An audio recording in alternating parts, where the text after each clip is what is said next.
Olá, amigos internautas e leitores da revista Em Diabetes. Estamos aqui mais uma vez com a nossa coluna Ação em Diabetes, a nossa parte de esportes da nossa revista.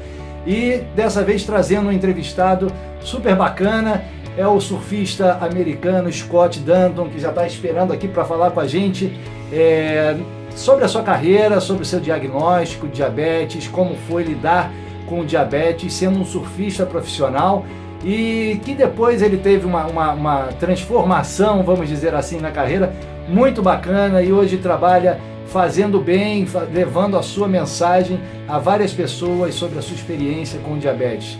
Vamos conferir? Hi Scott, what's up? Hey, how's it going? Well, we have some questions for you. So how did you get the diagnosis of diabetes? I was 16 years old, and I was going in to get a job interview, and they required you to get a drug test.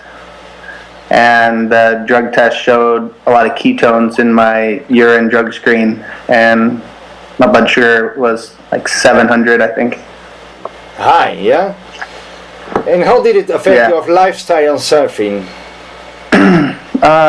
At the time I was diagnosed, it affected my surfing a lot. The first endocrinologist that I had told me that I couldn't go surfing anymore because it would be unsafe if my blood sugar went low while I was out in the ocean. So I didn't get to surf for like 6 months after I was diagnosed.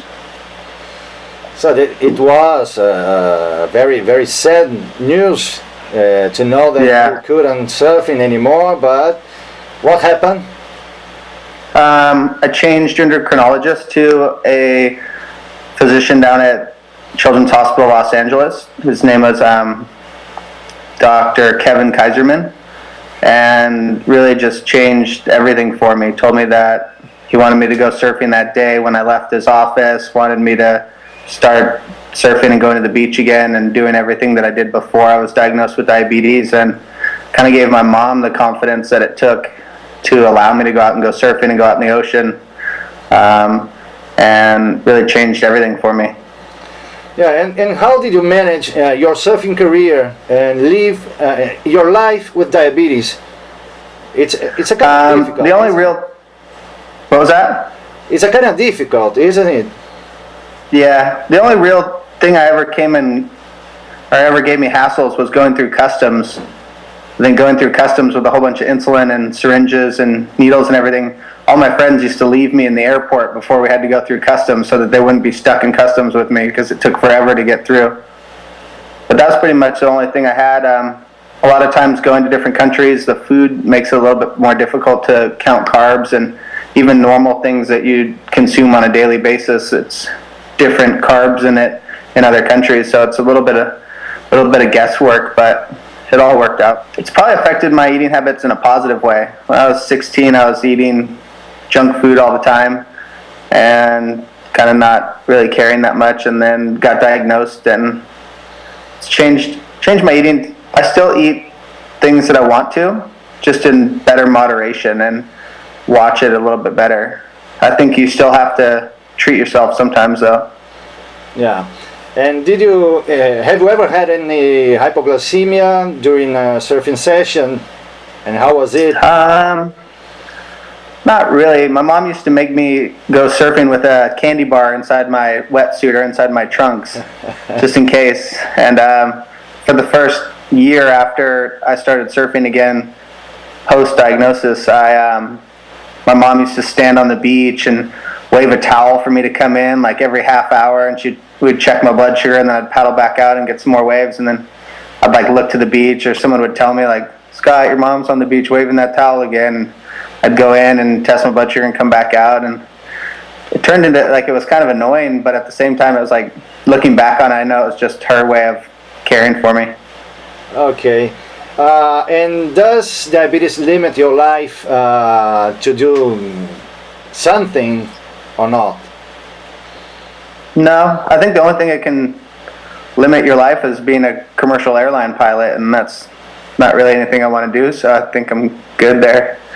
I think it's helped me a lot in my career with medicine. It gives me an insight into people living with diabetes, and there's so many diabetics in the world that treat diabetic patients on a daily basis at work. So it kind of gives me an insight, and I don't always tell them that I'm a diabetic, but at least I get to see where they're coming from when they start talking about it and the issues they're going through, and I can give them some insight as to things that have worked for me or things that I think would work for them. How do you prepare yourself to enter the sea? Any special preparation, any special stuff that you do? I usually try to eat, like, anytime there's a good swell coming and I know that everyone's going to get up and go surf, I'll try to get up a little bit early and eat something, because a lot of the times you wake up and or everyone wakes up and they're just ready to go and ready to jump in the water and start surfing and go surf until it gets windy or you get tired. But on days that I know that that's going to be the case, I try to always eat a good breakfast, put some carbs in me, and ride my blood sugar a little bit higher than normal. But when I'm going to go paddle out, that way I know that the exercise of surfing is going to drop it a little bit, so I stay even throughout the day. And why did you left the competition career? I blew out my right knee surfing. I had to get all the ligaments replaced in it, and during that time I lost a lot of my sponsorships and kind of had some time just to think, like, what happens after surfing, or what happens if I don't surf the same. And turns out I don't surf the same at all. I think I was significantly better before my knee, but I don't know, it's kind of just like a little bit of a reality slap, or kind of check to see that there's something else out there. And I've heard you help people to overcome diabetes diagnosis. How did it start?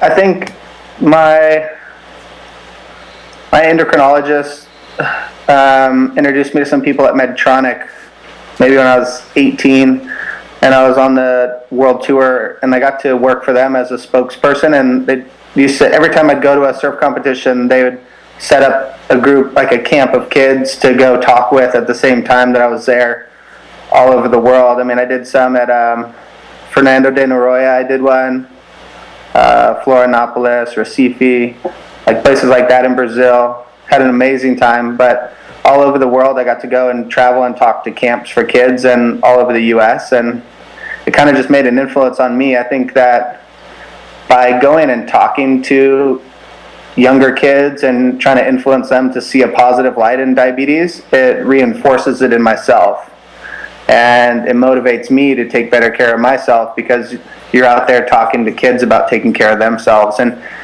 just meeting other people living with the same issue kind of helps you and builds you, I think, as a confident person living with diabetes. Well, and are you given lectures about living with diabetes, and yeah, to great audiences, or only kids in camps, or in a theater? What do you do? I did a lot of kids camps, but at the same time, a lot of times you talk to adults. Adults come to the camps or seminars, and I got to speak at the United Nations building in New York, which was a big one for me, and all adults, and an amazing group of people that represented diabetes for the whole world, and that meant a lot to me. I think just getting to speak with different groups of people and kind of give experience and insight as to what life's been like with it for me, and overcoming the diagnosis has been really helpful in my own life. Yeah, it's amazing. What do you feel when you do this? I think it's a great emotion, a great feeling. What do you feel about that, about this kind of work? I feel really good about it, and while doing it, I think it's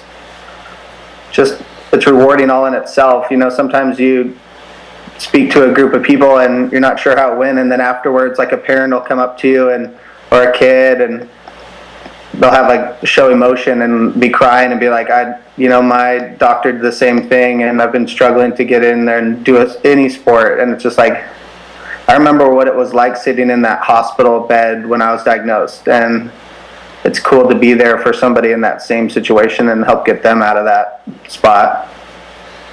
Yeah, and what are you currently working on? What do you do now? After the surfing career, what are you doing now? Right now I work as a nurse in the emergency room, and and I'm getting finished with all the prerequisite or pre-qualifications to go to medical school. I want to go and be an ER doctor. Why and how did you decide, when did you decide to change your life and work like in that as a paramedic, and now you're going to be a doctor?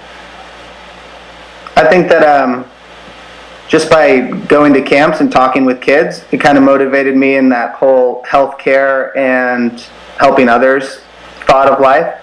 And then after I hurt my knee and I was on crutches for a while and a long while and kind of just sitting around a lot, I was thinking of things that I could do besides surfing and ways to help other people. And I kind of always had a little bit of an admiration for firefighters and paramedics, and you'd see them come out into the surf or at the beach and just all over life helping people, and it was something I kind of always was interested in doing. And so I went to EMT school. I worked as a EMT for a couple years. Then I went to paramedic school and became a paramedic. I worked as a paramedic for 5 years before going to nursing school. And now I'm working as a ER nurse and working on going to medical school. I don't know, it's kind of a childish representative, but it's like the king of the sandbox. I want to be at the top. Okay. So I think medical school is the next step to that. Yeah, that's great. And what is your advice to inspiring athletes who are diabetic? I'm not sure my advice to athletes with diabetes. Think about it. You can think. I would say just not giving up and not letting the stereotypes and other people's negative thoughts on it influence you. I think if anything, use it to motivate you. A lot of the times in my life when I was younger, it was my grandparents saying something to me like, "Oh, they're coming from the days of diabetes 50 years ago that you can't eat certain things and you can't do certain things," and it's really all changed an incredible amount and kind of opens up every door. And if not for yourself, it opens up doors for everybody else by seeing you succeed. It gives people and children and kids all hope to succeed themselves. So it's a good motivation, I think, for myself and hopefully for others. Okay, great. And the last one, would you advise diabetics to surf? Yeah, definitely. Why? It's at first being a diabetic made surfing harder, but now looking at it, it makes me a happier person, and I think that's an incredible thing to have in life and to have for your health too. Being happy and just getting to get out in the water and experience it and experience nature, and kind of gives you a little bit of a defeat every time you get out there and you get some good waves and you come in and you test your blood sugar, and hopefully that exercise and activity that keeps you healthy anyways, brought your blood sugar to a good level, and it's a little reward or a little success or win every time you come back in. Well, Scott, I really thank you. Thank you a lot. Well, thanks for reaching out on Instagram. I really appreciated it, and couldn't be happier that we got to do this. Ok, thank you. Bye. Bye.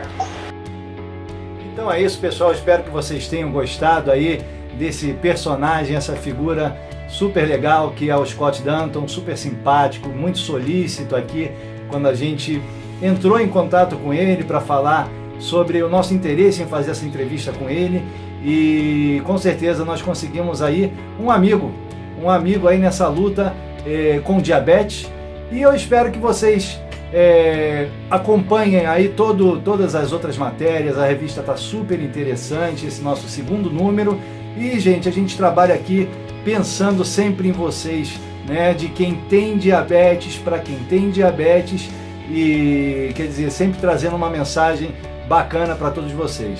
Então, até a próxima coluna Ação em Diabetes, e a gente se vê por aí. Tchau!